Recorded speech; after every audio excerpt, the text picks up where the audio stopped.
Chapter 2. In the hansom, she leaned back with a sigh. Why must a girl pay so dearly for her least escape from routine? Why could one never do a natural thing without having to screen it behind a structure of artifice? She had yielded to a passing impulse in going to Lawrence Selden's rooms, and it was so seldom that she could allow herself the luxury of an impulse. This one, at any rate, was going to cost her rather more than she could afford. She was vexed to see that, in spite of so many years of vigilance, she had blundered twice within 5 minutes. That stupid story about her dressmaker was bad enough. It would have been so simple to tell Rosedale that she'd been taking tea with Selden. The mere statement of the fact would have rendered it innocuous. But, after letting herself be surprised in a falsehood, it was doubly stupid to snub the witness of her discomfiture. If she had had the presence of mind to let Rosedale drive her to the station, the concession might have purchased his silence. Had his race accuracy in the had his race's accuracy in the appraisal of values, and to be seen walking down the platform at the crowded afternoon hour in the company of Miss Lily Bart, would have been money in his pocket, as he might himself have phrased it. He knew, of course, that there would be a large house party at Belmont, and the possibility of being taken for one of Mrs. Trenner's guests was doubtless included in his calculations. Mr. Rosedale was still at a stage in his social ascent when it was of importance to produce such impressions.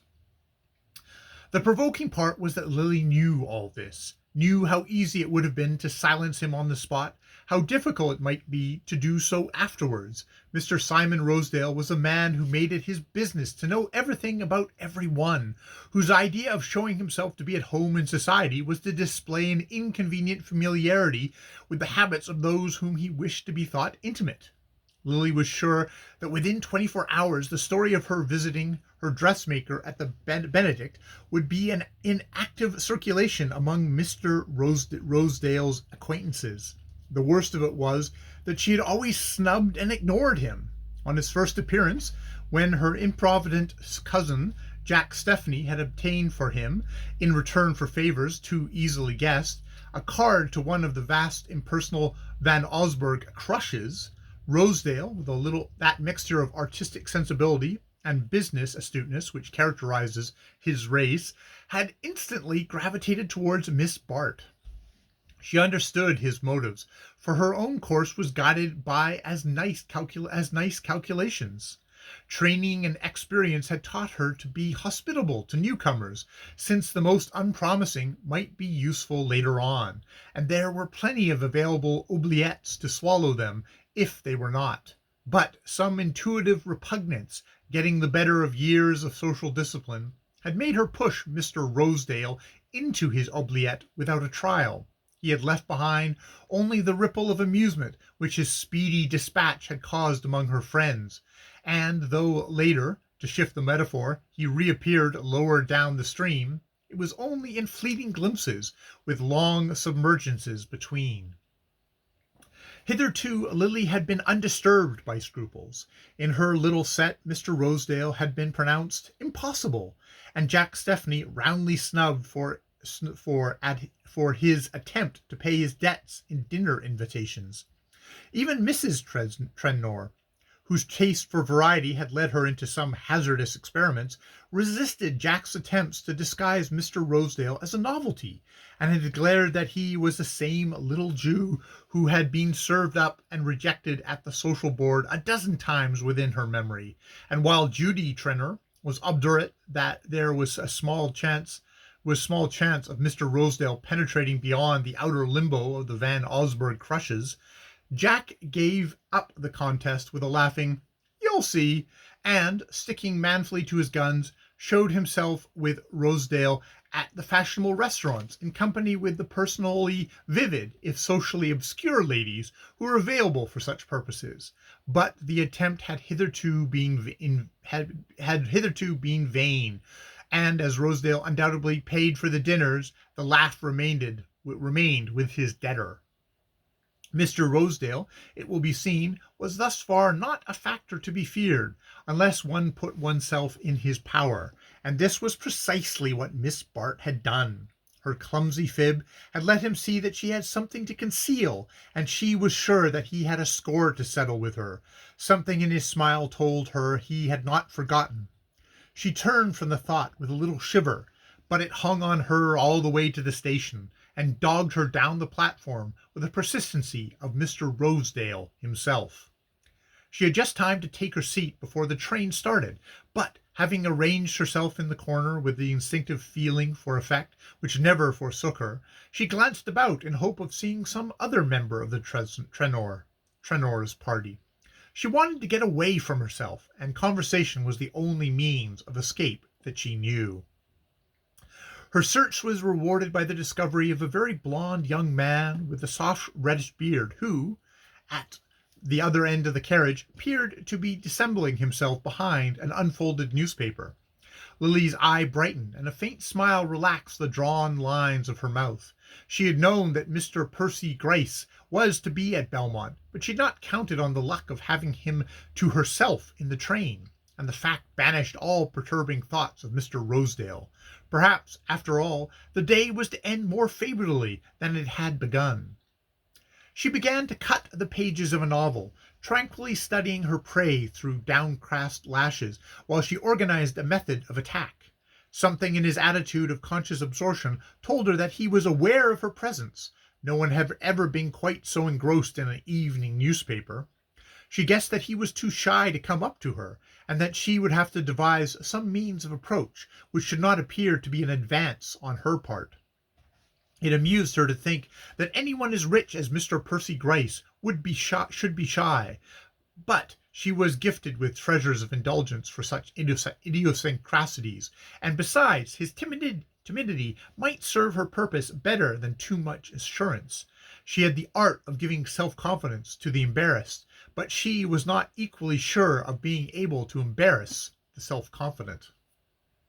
She waited till the train had emerged from the tunnel and was racing between the ragged edges of the northern suburbs. Then, as it lowered its speed near Yonkers, she rose from her seat and drifted slowly down the carriage. As she passed Mr. Gryce, the train gave a lurch, and he was aware of a slender hand gripping the back of his chair. He rose with a start, his ingenuous face looking as though it had been dipped in crimson. Even the reddish tint in his beard seemed to deepen. The train swayed again, almost flinging Miss Bart into his arms. She steadied herself with a laugh and drew back, but he was enveloped in the scent of her dress, and his shoulder had felt her fugitive touch. "Oh, Mr. Gryce, is that you? I'm so sorry. I was trying to find the porter and get some tea." She held out her hand as the train resumed its level rush, and they stood exchanging a few words in the aisle. Yes, he was going to Belmont. He had heard she was to be of the party. He blushed again as he admitted it. And was he there to be the whole week? How delightful!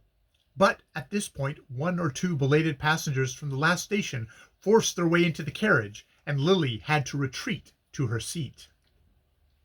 The chair next to mine is empty. Do take it," she said over her shoulder, and Mr. Gryce, with considerable embarrassment, succeeded in effecting an exchange which enabled him to transport himself and his bags to her side. "Ah, here is the porter, and perhaps we can have some tea."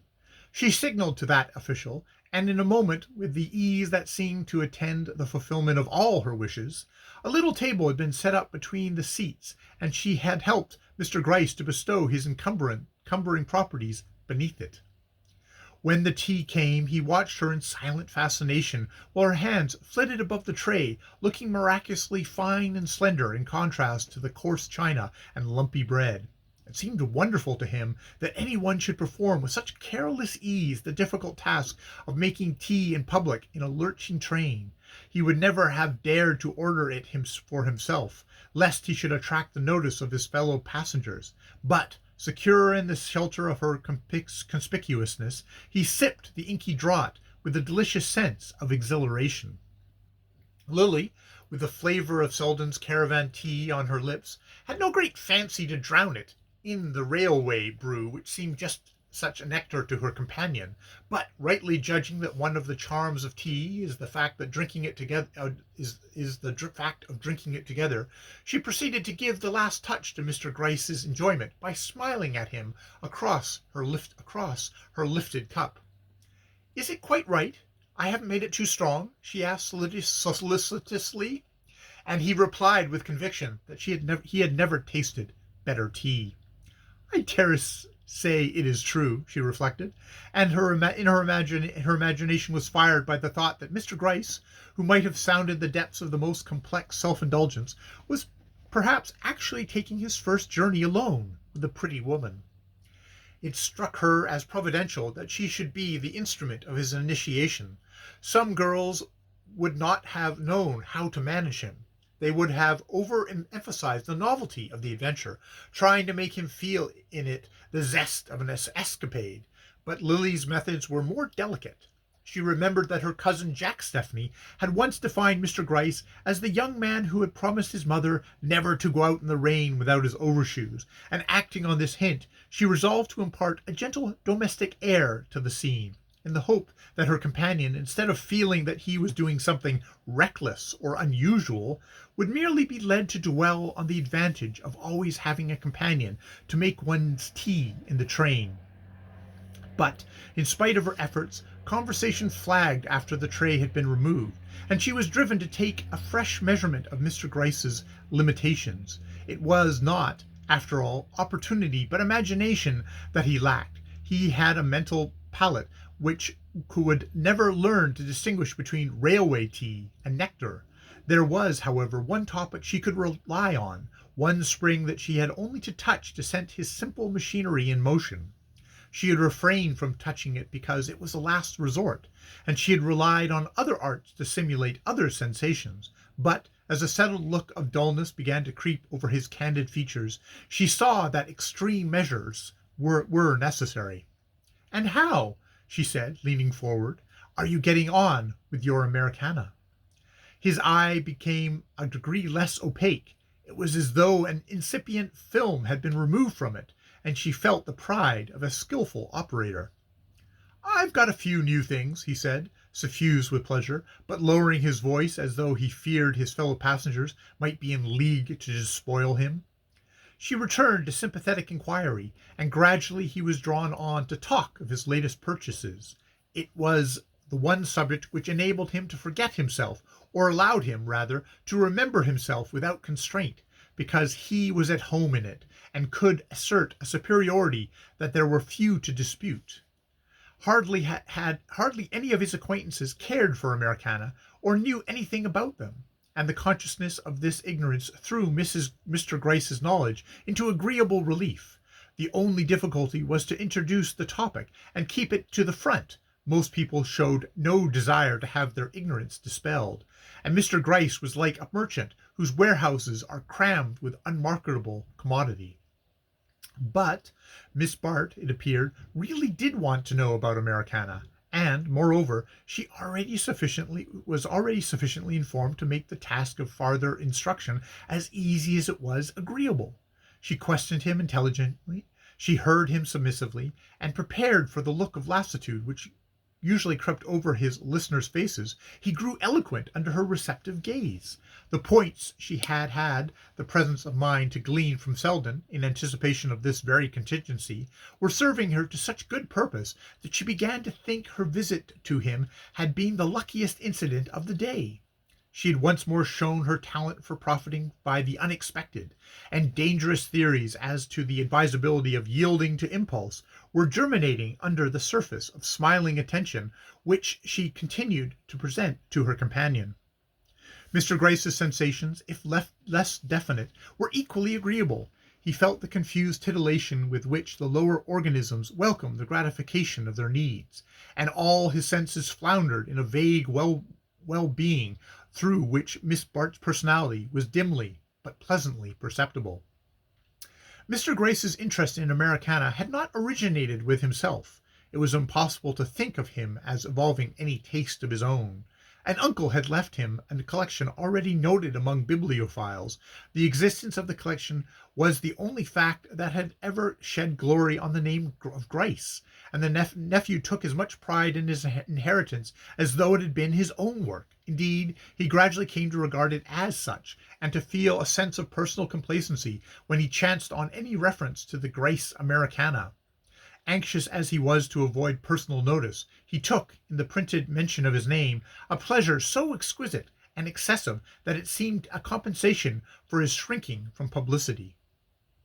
To enjoy the sensation as often as possible, he subscribed to all the reviews dealing with book collecting in general, and American history in particular, and as allusions to his library abounded in the pages on these journals, which formed his only reading, he came to regard himself as figuring prominently in the public eye, and to enjoy the thought of the interest which would be excited if the persons he met in the street or sat among in traveling were suddenly to be told that he was the possessor of the Grace Americana.